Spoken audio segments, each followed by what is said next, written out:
Hey, it's Andrew here, and this week we hear from Savvas Zortikis, the CEO and founder of Viral Loops, a viral and referral marketing platform to launch ranking competitions, sweepstakes, pre-launch, and referral programs.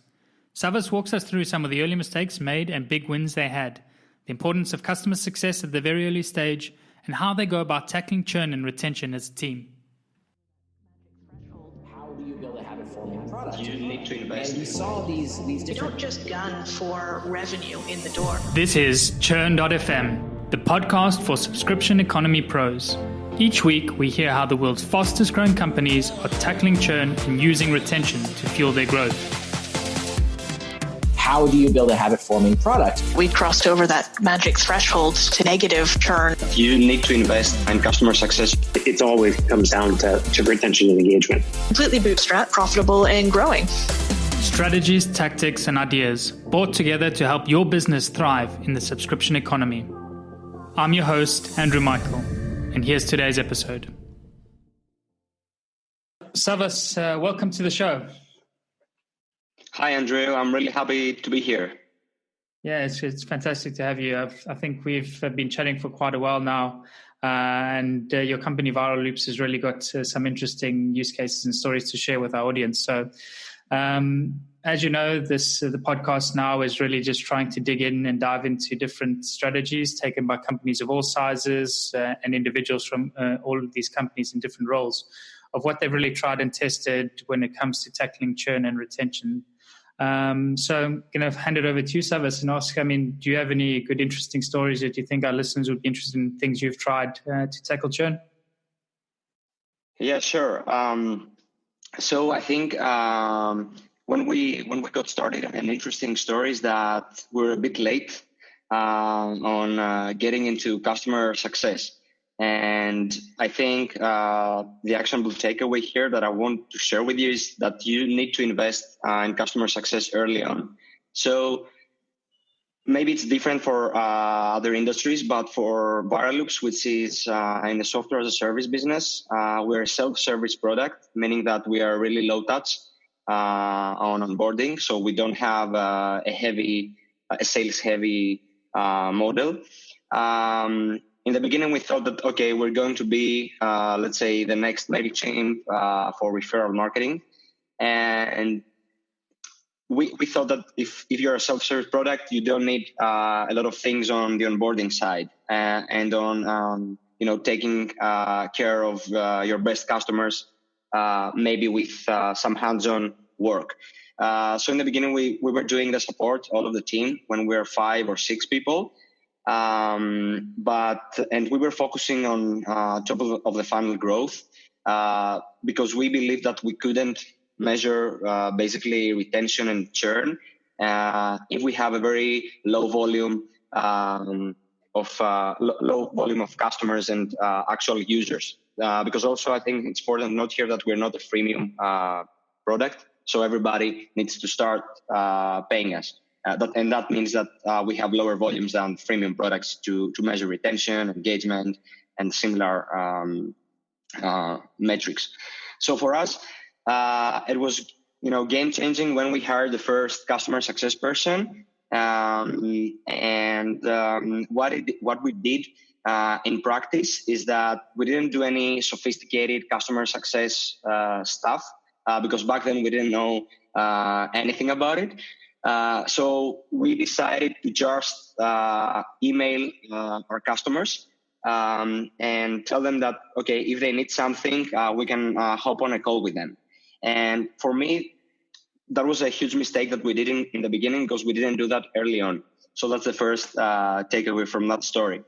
Now, an interesting learning here is that only a few people were responding to us. And we thought in the beginning that, this is not working. But then after getting a lot of feedback from our users, from some dynamic surveys that we run, and some calls that we manage actually to book with them, is that they told us, they told us that, okay, Savvas, I have seen that I can hop on a call with you. And for me, it's important that you care about us. So even when people didn't take the option to jump on a call with us or ask for help or for some consulting from us, they like the idea, and this is something that impacted churn in a very good way. So that was very good for us. Just the fact of showing that you're around and that you care, you saw an increase there. Yeah, exactly. And then what we tried to do a few months later is that, because in the beginning we did that only for customers that were from a specific plan and above, let's say the higher value customers. But in our company, we have higher churn in the lower plans. So our pricing starts from $49 per month. Which is basically with less features and for smaller companies. And our churn there is much higher. So we thought in the beginning, okay, why don't we charge for a customer success call? So if you want, for example, some help or some, not support, how you can leverage the tool better, and you want, let's say, a session and one-on-one session, you have to pay for it. So we run an experiment asking people to pay $49 on top of their subscription once off to hop on a one-on-one call. And we did that through Calendly. So it was really easy and really fast to run this experiment. But then we noticed that nobody wanted to do that. And that was something that didn't work. So, and after talking with customers, they told us, okay, I don't care to pay for that. I think that you need to help me either way. And that was interesting, right? Because we are a software company. They have in their mind that we're a software company for small to medium businesses. So they don't need to pay, let's say, something more for consulting or for some coaching. Was your 49 segmented? Was it for your lower traffic, your lower planned sites, or was it the same for everyone, the 49 consulting? We targeted only the first plan that we have. So the people that are on the first plan, starting from $49, so that we have a lot of customers on that segment, but we have the highest churn there. And the consulting fee was just once off for these customers only. Okay. I wanted to actually take a step back to the very beginning. So you mentioned, you realized at some point that you needed customer success. I want to dig into a little bit of what was the aha moment for you that said, okay, we actually as a team now we need to focus on this. What were some of the indicators that led you to go down this path? Yeah. So for us, the main we did wrong two things. So the one is that we didn't invest in customer success early on. And the other thing is that we didn't nail activation as much as we needed. And why I'm telling that is that, so in Varaloops, we have different templates, so different campaign templates. So imagine that, you can extrapolate that in another tool that you have multiple options, right? So different businesses have different options in your tool. And we identified that a lot of our customers that were canceling, the reason was not that they didn't get what they expected from our tool because the tool didn't do the job right, but the reason is that they have chosen the wrong template. So they were using our tool not in a proper way that can help their business. And if you don't have, so there you have two options: to do the reactive job, which is the customer success. The bad customer success approach. And you can do also the proactive job, which means that you have to nail activation and include in your customer success, let's say, job role that you need to onboard also customers. So for us, the trigger was that we saw that churn and we identified that this churn was coming from people that they didn't use our platform as they should. So that was, the main trigger. Very interesting. And just to make it a little bit even more actionable, like, how did you figure this out as well? Like, what sort of process did you go into to understand that this was the main reason? So was it looking at qualitative metrics? Did you speak to customers? Like, what led you to this conclusion that people were churning because they hadn't set up the right campaign? Yeah, so in Action, what we do, we have a spreadsheet. So each month we can see all the customers that canceled their subscription, what business they are into. For example, if they're e-commerce, if they're a publisher, a blog, a software as a service company. We can see also which campaign template they chose, the performance also. So we have some benchmarks that we say, for example, that if they have a viral factor above that, let's say number, it's a successful campaign. So they should see the value of the platform. And then we have the reason of canceling. So we took these spreads and we have that updated on a weekly basis in that spreadsheet. So it's a combination of quantitative data with qualitative.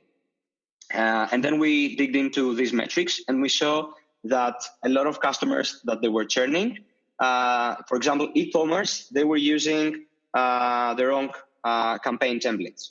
So this is how we did it in Action, through a spreadsheet. So what people can do is that, for example, if they're using a tool like ChartMogul or Barometrics or something else to track churn, they can export this data and also combine qualitative data through a survey, or if they ask them when somebody cancels, and then they can see what happens. So this is the exact process that we followed.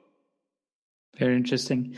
And your exit survey, is it something that's built into the process of the business, into the app, or it's something that you follow up with customers afterwards? Yeah, it's something that people can fill in during the cancellation process. Because when we did that and we asked people after they have canceled, they didn't bother to answer us because, they just churn, so they don't care a week later to tell you why. Only if they're really good people or if there are people from our own industry that, want to help us. So I would recommend to ask that during the cancellation process, definitely. Cool. So you mentioned that now that, you came to the aha moment, you needed to set up a customer success team. What then was like the motivations and reasons for you to actually start hiring and then actually start with calls themselves by trying to set up calls as your primary focus to begin with? Yeah, we wanted to understand, why people were using our platform their own way. And, I believe that you can see all the quantitative data, but especially when you're in early stage, you need to talk to people as much as you can, because it's the only way to understand what's going wrong. So what I even did, I traveled personally to Los Angeles because we have one of the fastest growing marketing agencies there that use Radioloops across all of their customers. And I sat down with their head of campaigns and saw how they use our platform with their customers. So I think, I don't know if this is the best way, but for us, I think it works because we understand better how people use your product. I also know, for example, another big company in the Netherlands that they have a Slack group with the 50 best customers, and they ask them all the time. They take feedback, and they actually try to understand how people and how these customers actually use their product. Yeah, sort of like a customer advisory board. I think First Round Capital had a really great blog post on the topic of having a really good close-knit group of customers that you can always lean on and rely for feedback. So you mentioned then you decided to do your first hire in CS. What was sort of your process around there? Like, how did you define what you were really looking for and what success would look like in this role? Being that you're still at an early stage, you just realized now you needed customer success. How did you go about writing that job role and finding the candidate? Yeah, so we were a bit lucky, let's say, on that side, because that was the early days. So what we did is that we had one person in customer support, and we have hired them from another company. Actually, it's Elena, and she was running support. So what we decided to do back then is that we decided to move her to customer success, and then take somebody else for the customer support. So we hired the junior people,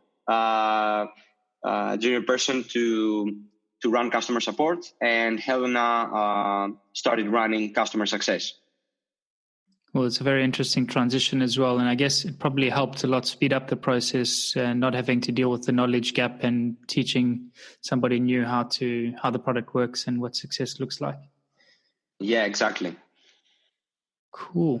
Sorry, I cut you there. Yeah. So another interesting experiment came to my mind. Because this had a huge impact on our lifetime value and, of course, our retention. So something else that we're a bit late, and I would recommend to do that since the first day, is that we didn't have any annual plans in the beginning because we assumed that nobody is going to buy them. So when we started, we didn't have them. And when we decided to add our annual plans, we thought, okay, let's do what most of the companies do out there and add a discount.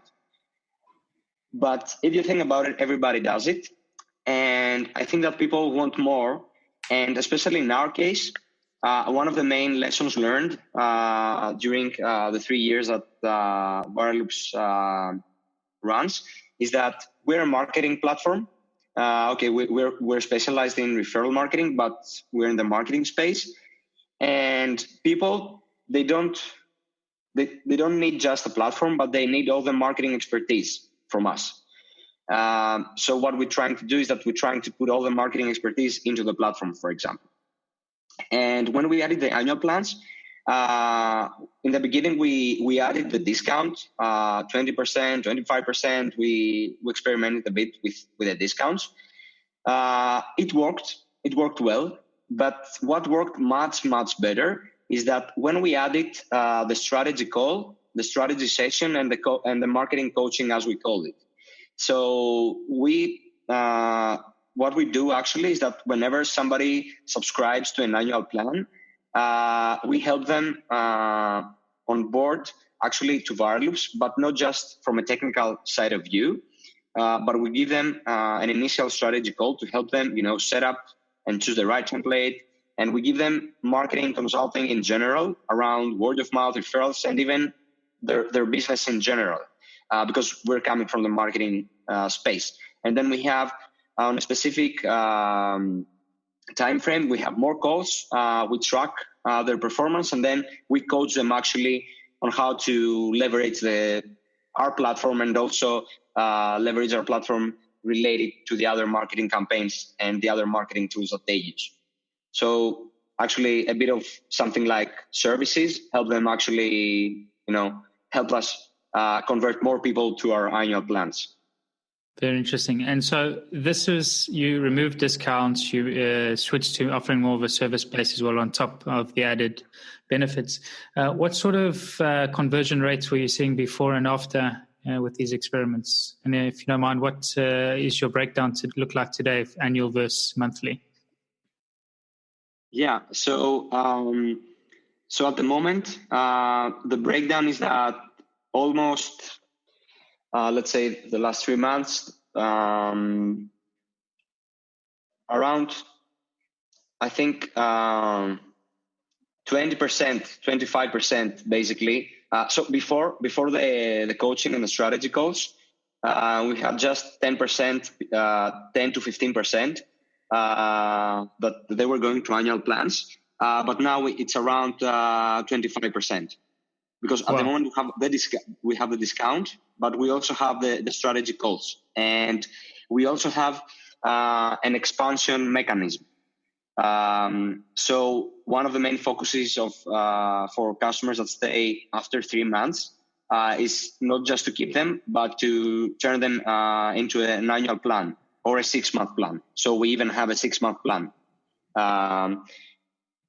that we use.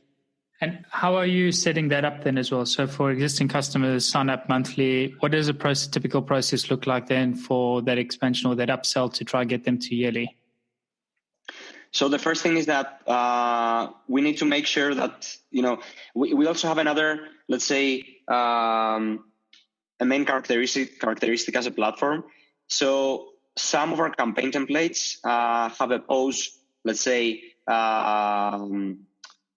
behavior. So because we also have some giveaways that people can run. We don't have just the ambassador programs and the referral programs.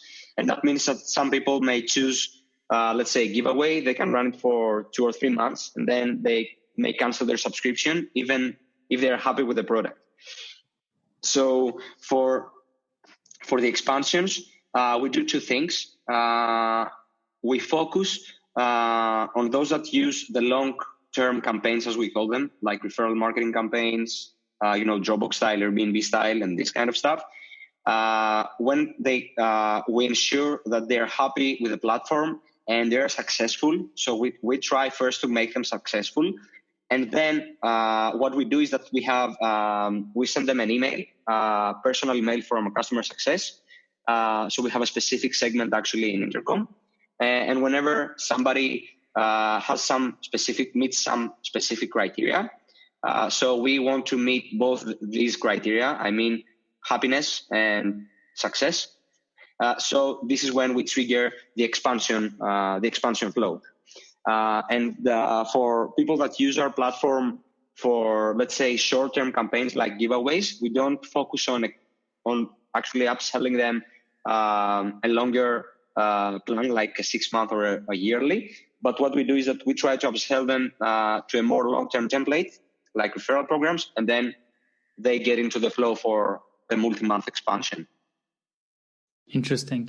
I like the fact that you've combined like the usage and satisfaction. Like, can you talk us through a little bit about how you setting that up and how you measuring the satisfaction then? So you mentioned previously like the viral K factor comes into consideration.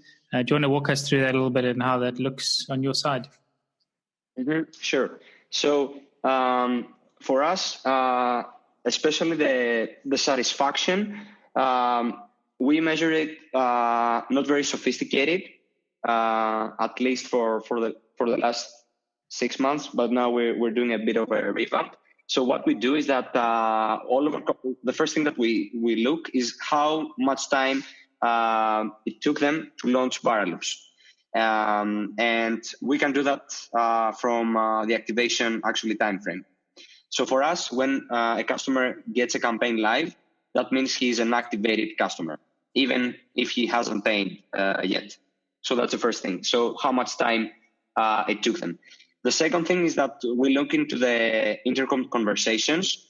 For example, if they're happy, if they rated us that they're not happy. So because you have an intercom this option, and basically what we do. So we just do measure these 2 things for happiness, and I'll tell you what we're doing next. And for satisfaction, we have some internal KPIs. So, for example, we have specific benchmarks for e-commerce, for software as a service businesses, and for blogs. And depending on the number of subscribers or customers or sales that we get to you, on top of your, let's say, current marketing campaigns. So we measure also the K factor, and this is basically how much value, let's say, we give to our customers on top. And when people meet these quantitative criteria, which is the success, then what happens is they get into the segment, and before sending an email, our customer success person takes a look on the conversation to see if these customers are happy or not. And then depending on this qualitative data, what we do is that we we just send an email directly for expanding the customer. Or if we're not sure if they're happy yet, we just send them an email asking if they're happy with the service, what else we can do for them. And if the conversation starts and they're happy, then we push them for expansion. So we don't do very, let's say, hard sell for expanding our customers, because we want first to make sure that they're happy and successful. Yeah, it's excellent. I also like the combination of the automation as well as the hands-on touch from the CS. Very interesting. And so this then has been, from the sounds of it, super successful for you guys on the yearly side. Was there anything else that you tried or experimented with to increase it, or this has been the majority of those experiments run around it? Yeah, so... And my question is, anything you tried that didn't work? Yeah, so something that didn't work and we stopped it was webinars. So before starting the coaching and the one-on-one calls, again, we thought it were a self-service product. And we know from other companies that webinars work for them, not just for user acquisition, but also for retaining the customers. And despite the fact that we have quite a big of email list, we have, a decent amount of traffic on our website, 3,000 websites run on Viral Loop. So we have an audience and customers.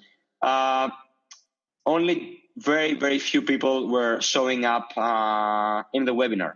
Maybe it was that we didn't, invested a lot. So we were doing one live webinar every week. Then we did it on a bi-weekly basis. But for us, it didn't work. So we didn't see any results, and we decided to kill it. And by saying it didn't work, can you be a little bit specific? What sort of numbers were you seeing? Yeah, so we couldn't measure the actual customers that were watching the webinar, because, for example, you may see that we were doing that through Zoom, and let's say we had around 30 or 40 people joining the webinar, and then we had, let's say, I don't know, maybe 1,000 views on Facebook Live, because we were doing a live stream directly, but we couldn't measure actually how many customers watched this webinar and if we helped the actual customers, that we have, because the numbers were too small, especially from Facebook Live. We didn't know anything. So we decided, okay, we thought, okay, let's give them one-on-one call if they want to, because, for example, for us, the webinar is something that takes too much time to record it, to be there for an hour, to promote it. So it wasn't something that worked for us. So that saved time. So you decided then to ditch webinars and switch focus again. Did that purely go back into what we discussed previously, or was there anything else that you tried and experimented with over and above webinars? Yeah, so we stopped with the webinar. Something else, for example, that we did afterwards, and again it didn't work. So we've done a lot of things that didn't work. Yeah, so something else that we did, we experimented a lot with taking feedback, and we still do actually. And I think that, one of the main things that we have decided is that we will do that forever, to try actually to take as much actionable feedback as we can. So what we did is that we were sending quite a few of surveys after somebody was not happy with the product, or for example, after they canceled their subscription. And we had a big survey, so it was quite long. We were asking a lot of questions, and we were also giving a $25 Amazon gift card. And from that, we didn't see any results. So then what we did, as I mentioned in the beginning, we put the feedback into the product. I mean, during the cancellation process. And so we killed this survey, this long survey. And something else that works is that we prefer actually to ask people also when they upgrade or when they run a campaign. So we use, let's say, short and dynamic surveys based on specific triggers. So based, for example, on the viral factor that they have, or if they had a bad conversation with our support. And we try actually to measure, to quantify actually the feedback and see and identify triggers for churn. So surveys for us, it's another thing that we do a lot of testing. Very cool. So I want to just take a step back then again now quickly and zoom out and look at Viral Loops a little bit from the outside and just get some input from you as well. So maybe we could just start off, like, what is the elevator pitch for Viral Loops? I mean, you've touched on it a bit during the last half an hour, but maybe you just want to let the audience know exactly what you do and the service that you offer. Mm-hmm. Sure thing, yeah. So in Viral Loops, we help e-commerce businesses and small businesses, medium businesses, and startups capture more customers through referral marketing and word-of-mouth sales.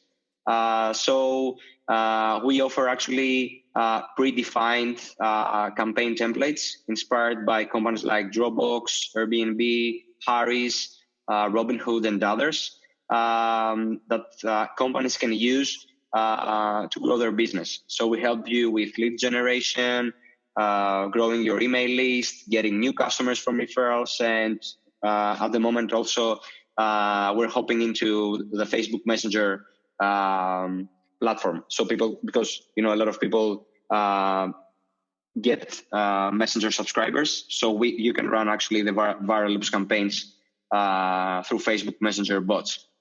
So this is what we do. And we focus at the moment on the e-commerce section. Okay, cool. And you mentioned that the team and the company's been around for 3 years now. How big is the team? Where are you guys based? Just a little bit about the numbers. Mm-hmm. Sure. Yeah, so we started almost 3 years ago. In February of 2016, we were for the first 6 months in private beta and then launched publicly. At the moment, we're 20 people. We are a remote-friendly company.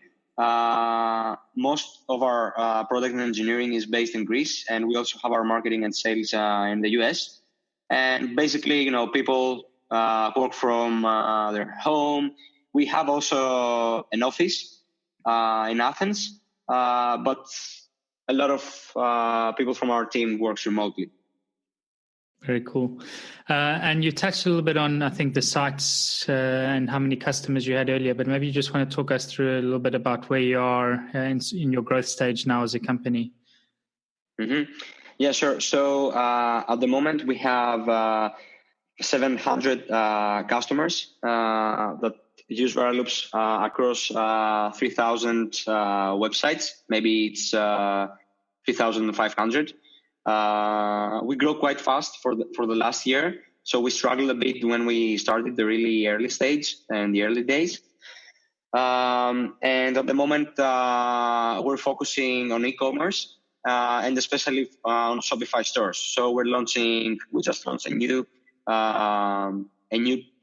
not campaign template, basically, a new site product for Shopify, which is basically a more, let's say, opinionated way of running word-of-mouth campaigns for your e-commerce store. Awesome. Congrats. So, and then you want to talk us a little bit about internally and specifically with churn and retention. How do you go about tackling churn and retention as a company? So we touched just a little bit briefly on the CS strategies, but I'm talking a little bit more from a high level. Looking at reporting, is there a specific team responsible for the metrics for churn, for retention? Is it something that's owned by everyone? Maybe you want to talk about how you go as a company to tackling it. Mm-hmm. Yeah, sure. So we're not a very big team. So how we work is that we have a growth team And the focus that the growth team has changes from time to time. So because when we tried in the beginning to do a lot of things in parallel and hit several steps of the funnel, like activation, acquisition, retention, excuse me, it didn't work well for us. So what we do actually is that customer success and customer support focus on customer retention. So we have some lagging and some leading indicators. So for us, user churn and especially revenue churn is what we focus on. And this is the lagging metric because we know that this takes time, to have a direct impact. And then we have a model that breaks down these KPIs, and we have the leading indicators that we measure the customer success, for example, from expansion, how many bugs we found, because we know that the main thing that affects retention is the quality of our product. So customer success and support always focus on retention and churn. And then when we're talking about the growth team, what we do is that for around 3 months, we focused on activation, and which is actually directly connected to the retention, to the short-term retention, because we had the issue, as I mentioned before, that people were using our platform the wrong way, basically. So we focused on activation and the first-time user experience in order to tackle retention. So actually, we redesigned the whole onboarding, and I think for us another interesting learning that I can add to that is that when we try to do marginal improvements in our onboarding, we didn't see any big impact. So we redesigned the whole onboarding process when we worked on the activation stage of the funnel, and we saw a big increase on the short-term retention, which basically, brought the whole retention curve up. Okay. Experiment. Yeah, exactly. And from a reporting side of view, as I mentioned, we have the lagging and the leading metrics. Growth team reports on a weekly basis on the customer churn together with the success. And what we're doing at the moment in order to tackle, let's say, churn from a higher level is that we try actually to align all departments, which I believe is something really important. So in the beginning, as a top of funnel team, one of their main KPIs of the team was the signups, the free trials. But then, and then, for example, for the sales team, was okay to bring big customers, and then for the success team to expand them, to keep them, and all the rest. So, in order to connect all of these functions and align them to tackling retention and churn, what we did is that, for example, we started measuring the top of funnel team on activated signups and high quality signups. So we have a qualification process and system when somebody signs up. So that's the one thing that we did with the Tofu team. Now with the sales team is that we connected their quarterly targets only with multi-month customers. So if, for example, they bring on board a customer that pays for 1 month, we don't count it in their targets. So they focus only on getting multi-month customers. And then success takes all of these people, in order to expand them. So it's easier also for customer success and the customer onboarding specialist actually to keep these customers and upsell them. So this is, how we try to connect the whole business, all the business parts related to retention. Very nice. So each team has their own individual goals, but it's all to meet the company's ultimate goal of retaining customers for longer. Yeah, exactly. So maybe you touched a little bit on that you look at churn from a customer retention perspective and from a revenue potential perspective. Maybe you want to walk us through what that looks like at the moment for you and before and after the experimentation that we've discussed today. Yeah, so what we're trying to do at the moment, because as I mentioned, we, especially in the beginning, we were a pause SaaS. So a lot of our customers were using the platform for just 3 or 4 months. And then they were pausing, and then they were reactivating, let's say, after 2 or 3 months. But as you can imagine, this affects growth a lot. And we still count it as churn. So in the beginning, we had a very high revenue churn and a lower user churn. So one of the main goals that we had is, okay, how we can keep them to the same level. Actually, how we can decrease. Still, revenue churn is higher than user churn for us. But now the difference is much lower because we focused for quite a few months on user churn, but that didn't seem to work very well for revenue churn, which basically affects the whole growth curve of your business. Because for us, the North Star metric, as for almost every SaaS, is the MRR that we hit every month, right? Yeah, so pretty much that's it right now. And we focus more on revenue churn. So, for example, for higher value customers, we try to avoid churn. And when you say revenue churn, are you talking about gross, or are you looking at net MRR? No, for at the moment we look at gross. All right, so because not for net negative. Yeah, well, I mean, interesting. You mentioned as well that you're a pause SaaS, meaning like you see a lot of people pausing and then reactivating. So I wondered if potentially maybe you were looking at net MRR as a result, or have considered it. Mm-hmm. Yeah, maybe. Yeah, it's something that we're looking at all the time to improve it. And actually is our main focus for, I think that we'll work on that part forever, to be honest. But at the moment we're focusing a lot. So the whole company. And something else that I wanted to add. So if there is a company that has a sales team, so for us, we have an inbound sales team. We don't do any outbound because we have a very good top of funnel traffic and we need to convert these people. So our sales team just talks to activated trialists or to people that are high quality.